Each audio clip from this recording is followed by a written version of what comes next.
When you're moving from a mini tessellation to a full pattern with more repeats, one of the things you really need to know is how those repeats are connected.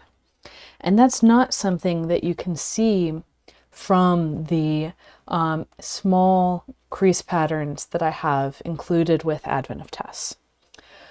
But if you go over to gatheringfolds.com and get the ebook for Advent of Tess 22 or 23, then you can see both the normal way of repeating things and some other way of repeating things that I've added as an alternate ending.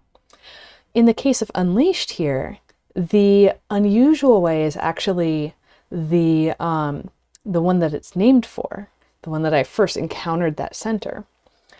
But the standard way is actually going to be easier for you to start folding your own repeats of it.